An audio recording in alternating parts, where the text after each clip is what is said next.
These are all the romance books that I think should be on your autumn TBR. They all have paranormal, dark, or fantasy elements, and the first one I'm going to start off with is about zombies. It's called Death Valley by Karina Halley. Aubrey hires a rancher, Jensen, to help search for her lost sister in the Sierra Nevadas. But snowstorms, monsters, and dangerous attraction complicate their survival. It is a dark Western horror romance suspense.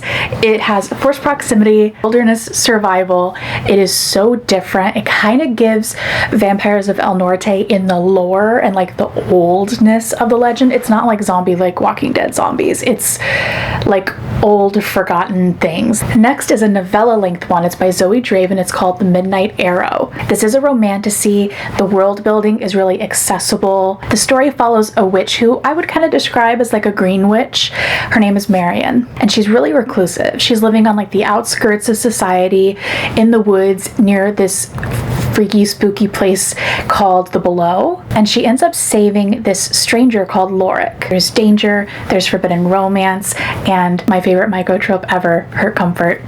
I love it. I was really impressed with this book, especially for the length, like how much I cared for the characters in such a short amount of time. Oh, it was so good. Now we have a vampire one. Vampires are really my jam. This is King of Battle and Blood by Scarlett St. Clair. It was so much fun. There was action around every corner. There's a little bit of witches, a lot of bit of vampires. It was very spicy and just overall a great time. So Princess Isolde marries the vampire king to kind of like bring peace. We've heard this before, but keep with me. She secretly plots to kill him, only to find passion and revelations that upend everything that she's previously believed. Slaying the Vampire Conqueror by Carissa Broadbent. It is technically part of a series, but you absolutely don't need to read the Crowns of Nyaxia series to read this and appreciate it.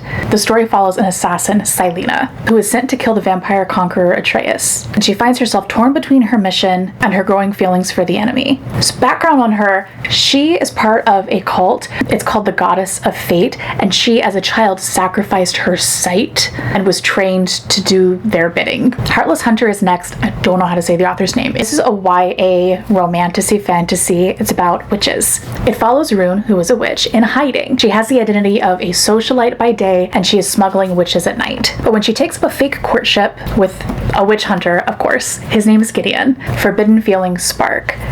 This had great enemies to lovers and a vigilante heroine, another thing that I don't see a ton of, but I loved. This had really great, believable enemies to lovers, and it was a good slow burn YA, no spice, but it was, the romance was great, like the yearning and the wanting but not wanting at the same time. It was great and complicated. Next up, I have Bride by Ali Hazelwood.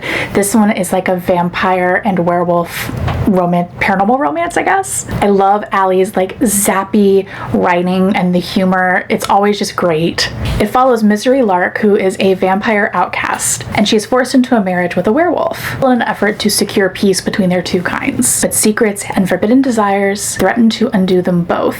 This had a trope that I'm normally not a fan of, the marriage and convenience, but it worked. It was funny and irreverent, but not too irreverent. Terror at the Gates by Scarlett St. Clair. I know this is, two of her books are in this. I really like her writing. I have spoken this one's praises so much lately. You're probably sick of hearing about it, but I won't quit until you all tell me how much you love it too.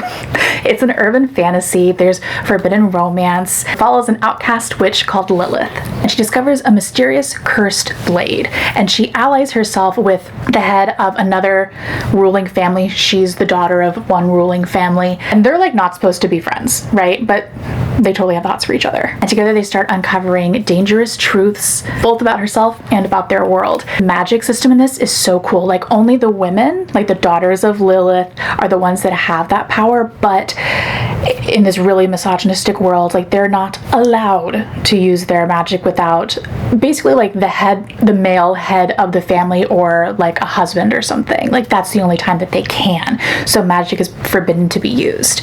It was a really cool world, and I think it's a great setup for a series. Like I want to see that whole thing crashing down. And last but not least, we have A Discovery of Witches by Deborah Harkness. I reviewed this ages ago. I'll leave my review for it down below, and I loved the TV series too. It was great. So this follows a reluctant witch and scholar, Diana Bishop.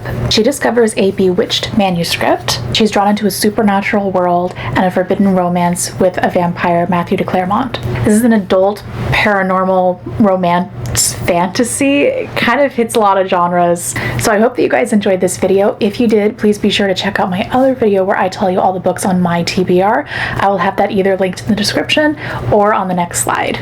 Or both. Probably both. I'll see you guys next time. Bye.